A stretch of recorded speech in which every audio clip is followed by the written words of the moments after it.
All right, guys. Zach Even-Esh here with my boys from Varsity House Gym and the Business of Strength, Joe Riggio, and my boy Dan Goodman. Joe was actually at the SSPC cert that I did in South Carolina at Sorinex headquarters. And I've known these guys for a couple years now, known about them because even when I was at Rutgers, we had some guys coming from Varsity House. And so we're doing some work together. We met up in the summertime and we are doing a seminar called The Business of Strength, which is a podcast and a business that Joe and Dan run for strength coaches, gym owners, anybody in the strength and conditioning / fitness professional field. We're doing a seminar January 29th. I've got it up on my whiteboard, and we're going to talk about these common questions that we get asked. And myself and Joe and Dan, we have these really interesting business models where Joe and Dan have main headquarters, Varsity House Gym, and opening up satellite facilities that look pretty similar to the underground strength gym. And then I've got my underground strength gym, which, as I explain to people, is part-time hours, full-time income. And so I'm excited to do this seminar because all the time, whenever I do a Strong Life podcast Q&A, I get these same questions about, they tend to come from coaches who are similar to me, very passionate. They have full-time work. They're trying to do this passion project / side hustle. I hate that word hustle. They're doing it on the side and it's killing them, is exactly what they say. It's killing my personal life. It's killing my family life. It's stressing me out. I'm not making enough money. And so to me, that's heartbreaking because I love nothing more than this freedom that the business can give you when done correctly to do the things you love. And freedom meaning you're making good money and you're not the only person running the show. So I'm pumped up to do this. And also my goal is when you guys speak, I really want to get to a point where I am right now. I'm in my gym 4 hours a week, Monday and Tuesday, 6 p.m., Wednesday, 5 and 6, just 4 hours. And I want to get to a point where I'm barely ever in there. Just want to be able to come home from coaching at the high school and shut it down for the day or spend time with the family. And I still am able to do that, but I want to very close to completely remove myself, which will be interesting. So I'm pumped to learn from you guys. I'm going to sit front and center when you guys speak about systems. Well, I appreciate that, Zach. Thanks so much for the kind words, and honestly, thanks for so much for inviting me down to Sorinex. I had a great time. We got to spend some time. It was fun. I mean, you get to go out and Bert's boat, and we had just had an awesome time, and it's a great group of people in a very special place. So, if you haven't had a chance to drop down to Sorinex, that's definitely someplace that most strength professionals should go check out. 100%. So yeah, we're really excited, and I definitely I want you sitting front and center because we've had a lot of great conversations about some of the things that you can do in your smaller scale business to automate and scale. For you, it might not be scale in terms of growth of the business overall. It's scale in automation and scale in systems to get out of the business, right? And I think that's one thing, that Dan and I didn't really think about when we first started. We, like everybody, we're just kind of passionate strength pros, high level strength, X's and O's, high level, in my case, a strength scientist, and, low level business person, had no real business, knowledge whatsoever coming into, next thing I own a business and I've never had a business in my life. Right. So, and that's a lot of gym owners are kind of like that. So, and whether they have a full-time job like yourself and hey, I can do this gym thing as a side hustle. And then it winds up becoming like a real business at some point, or you're like me, where you pushed all your, chips in one corner of the table and said, this is what I'm going to do, and gave up a lot of other opportunities. And then only to realize that I didn't have a lot of great business background and had to learn on the fly. Right. So we could definitely help. And I think our goal, obviously, behind the Business of Strength is to turn your passion for strength into profit. Right. So everything we try to convey to our people is, hey, once you cross the line and you sign a lease, or you spend 10 grand on an equipment for your garage gym or whatever it is, you make the decision that you're going to become a deliverer of strength in some way, shape, or form. Fitness, Pilates, you put a Pilates studio in your basement, whatever it is, and you make the decision that you're going to turn this into money and you're going to charge people, right? It is officially now a business. You are a small business owner, and there are specific rules, if you will, that govern all businesses, right? And from systems, leadership, marketing, sales, and finances, running good finances. And we're going to teach you some of the basics in each one of those areas, because the majority of coaches, as you said, that we meet are super into strength. They're not so into business. And it's like almost like having to learn another skill, after the fact, right? Oh, I'm going to open up a gym. Oh, crap. There's a lot of business stuff I got to learn. And then it's trying to play catch up for a long period of time. Which is a dangerous place to be in, because I've seen it. The heartbreaking thing for me is when I see those stressors negatively impact their health, their emotional health, their family. And it's not as complicated as a lot of people make it. So I know when we get together, we're going to simplify and clear the bullshit. Very much like my motto with training is everybody wants to attach all this software to the body, this and that.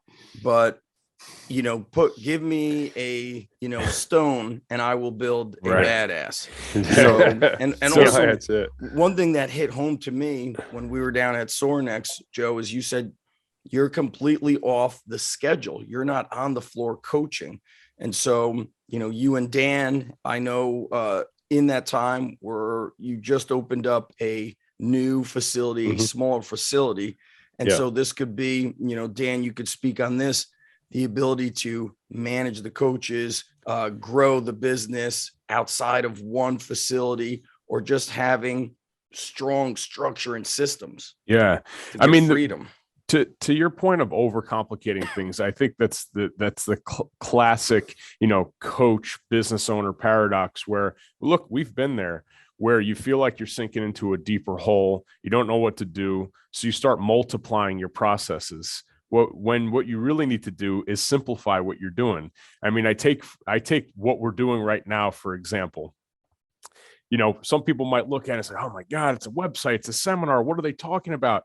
Listen, this came together in full transparency. It's friends calling friends. Hey, let's meet up for a lift. We think that we could do something together. We met up for a lift. We talk about the impact we can make together. We went for a long walk. We took a meathead stroll down the beach. Went to lunch, and boom, here we are. And there's action behind the idea. Yeah. And I think so many times coaches are like, holy shit, I need to add more times. I need to add more processes. I need to add software. I need to hire 14 people. It's like, no, you don't, right? You need to freaking put an action plan together and stick to your guns and do it all the way.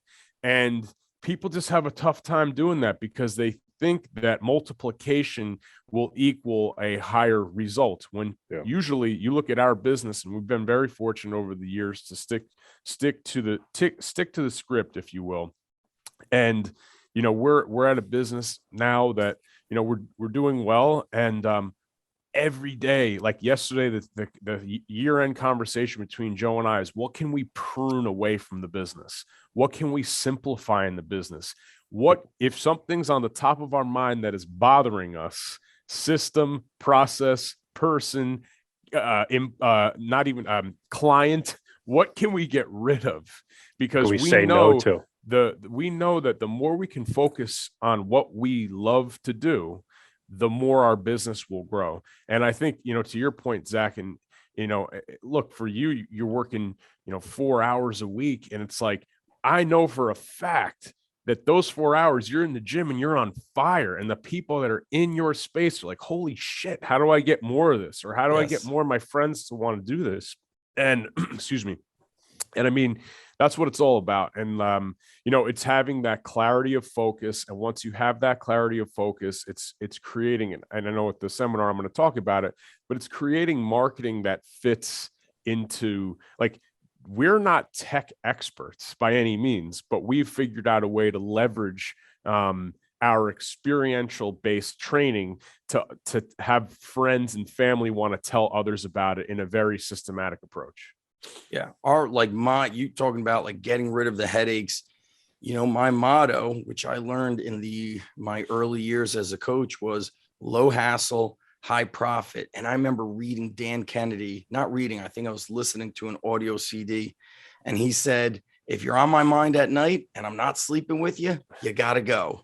So whatever that thing is that's causing the stress or the headache, he finds a way to, eliminate it or systematize it, get it off his plate where somebody else is handling it for him. And so when I speak at our Business of Strength seminar, my goal is to share the success, the wins, and show that you can have 5-figure months working part-time. And, you guys mentioned we got together in the summer, we lifted, we went out to eat, we walked on the beach. And I was like, man, I just want to do cool shit with my friends now. And so that to me is how I feel when I'm running the underground. Is we've got a family in there, everybody's friends, and you're making money doing what you love and changing lives. And so I want to teach coaches, you can either do this if you have a full-time job and you're doing it part-time, as I do, part-time work with full-time income, or they might have a larger facility and they might say, you know what? I want to open this kind of like small satellite that is a low hassle, high profit approach. So that's going to be my focus point at this Business of Strength seminar that we're doing the end of January. And, one thing I want to note too, Zach, is sometimes there's coaches or aspiring business owners or business owners that will listen and say, well, you know what? I love coaching, or I don't want to have a hands-off approach, or, I got into this to work with people, and, so did I, but I'm telling you that, having the autonomy of time to be able to pick and choose your spots is very powerful. And yesterday I was just speaking to Joe about it. I mean, one of my life goals is to be able to get back into high school football coaching in some capacity. I don't know when, but it's a goal.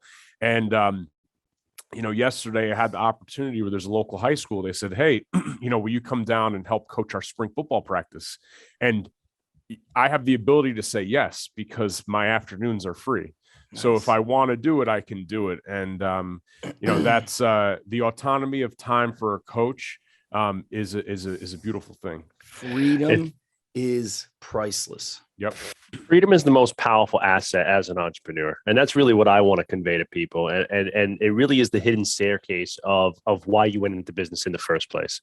It was to get that freedom. Most coaches, they're looking for extra money. They're looking to do something passion. They're looking for fulfillment in their life, or they're looking for a career. Like in my case, it was like I had gone all the way down this scientist road, and I was either going to be a PhD or go to med school, right? And I was like, man, I don't want to do either of those things, but I love lifting weights and I love the gym, and it's like, okay, I'm going to redirect my entire life to do that, right? And so, I think, it all comes down to like, there's really five problems that every gym owner has, right? And this is every gym owner that I've ever met anywhere, no matter the ones who are making millions, right? And the ones who are not, right? The ones who are closing shop. And it always comes down to, I'm not getting enough clients, right? Or I'm not getting enough of the right clients, right? I'm getting lots of tire kickers and people that don't really want to train. And that's almost always a messaging and marketing issue, right? It's just making sure that the message is out there. Like, if there's one thing you can learn from Zach, it's the message is always extremely consistent. He knows exactly who he's speaking to and what message they want to hear, right? Number two is I'm doing everything, right? The coach owner paradox, right? You're the coach, the owner, the head of finance, the head of marketing, the head of sales, and you're coaching 30, 40 hours a week, right? Like me and Dan, we were literally upward, as far as close as, 4 years ago, right? Right before my son was born, I was on the floor 35, 40 hours a week, standing on the gym floor for 40 hours and then trying to fit another 20 to 30 hours of business in, right? So 70-hour work week, 6 a.m., 8 a.m. to 8, 9 p.m. And, obviously when my wife got pregnant, we were like, all right, I remember the conversation, walked right into Dan's office. I was like, in September, when my son is born, this is done. Right. And Dan and I together helped each other formulate a plan for, I was going first. And then I knew he was going to have a kid at some point in the very near future. And we kind of rolled out the same plan for him to back him off the training too. Number 3 is my employees don't get it. I've tried hiring people. I've tried bringing people in, and everybody stinks, right? And of course, everybody doesn't stink. It's really just a function of what is your plan for them. People get bored, right? So if you don't have a plan for them, and if you don't have a leadership, structure, and you don't have a clear picture for them to be successful in your business, well, they're not going to be, and they're going to be miserable. And then you as the owner are going to wind up being miserable. And that's almost always where the issue is. It's really leadership and having a great plan for people to be successful. Number 4 is I'm not making enough money. And I don't know about you, Zach, but I've definitely bought a lot of dumb things in the lineage of being the entrepreneur. And almost always when it's a money issue, yes, it's marketing, yes, it's sales, and we can work with people. We'll show you some great marketing tips and some great sales process, right? To convert more people to members. But it really comes down to money management too. I think a lot of gym owners, because they don't have great business savvy, they spend too much money. They go out and they buy way too much equipment for their first gym. They buy the best racks they can get. And I'm not saying that there's not value in partnering with great companies and spending a little bit of money on top-notch equipment. But if it's your first go and you're not sure, maybe spending $50,000 on your garage gym is not a great financial move. And then last but not least, it's, I'm burnt out. I've been doing this for 5 years, 10 years, whatever it is.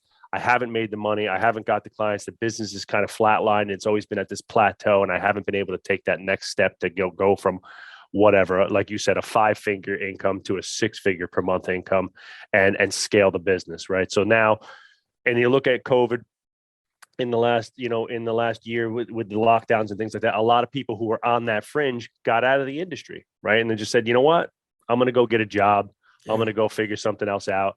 The gym thing didn't work. I'm going to go back to driving a truck. I'm going to go back to the warehouse. I'm going to go try and get a cop job or something like that. And I'm done with this nonsense. And that's what we're trying to prevent, because if I would have had me 20 years ago, with a little bit more knowledge like I have now, I think, obviously the business would have been a lot easier. I don't regret any of it, because obviously the part of the process of life is the failures, right? And but what we're going to do is try and help anybody who comes to the seminar and who works with us to navigate some of that, so you can learn from our mistakes and not make the same ones, right? And hopefully do a little bit, get to where we're at faster. Right, is really the key. If you can learn from the mistakes of others, not just your own mistakes, the mistakes of others, you jump the ladder of success versus climbing it. And I always tell coaches, smartest thing I did was from day one, I immediately began investing in my business knowledge. So I wasn't just purchasing training courses. I was in mastermind groups. I was purchasing business courses. I was getting Dan Kennedy's newsletters every month, Ryan Lee's audio CD every month. And so I invested in my knowledge. So for the coaches out there who want to have more freedom, more money, more fun, less stress, more profit, Business of Strength seminar that we're going to be holding together the end of January. It's going to be in North Jersey at Varsity House Gym. Yep. So flying in is going to be very easy. Finding hotels is going to be very easy. And it's on January 29th. So it's going to be a one-day seminar, and businessofstrength.com/January. That's it. Businessofstrength.com/January. Yeah. We'll put once we get the landing page up, we'll put all the information for hotels. There's a couple great hotels super close. There's a couple great little towns. So people coming in, we're only about 25-30 minutes outside of Manhattan. So you can kind of kill 2 birds with 1 stone. Come hang out with us, learn some strength, and then have some fun in the city and things like that. So we're looking forward to seeing everybody. Looking forward to seeing everybody. Dan, you got any closing words, buddy? That's it. I'm looking forward to seeing everybody. We're going to rock the house. So we'll see everybody soon. Again, businessofstrength.com/January. And we'll be sharing this out, and we're excited to see everybody there. That's it, guys. We will see you soon. Thanks, guys.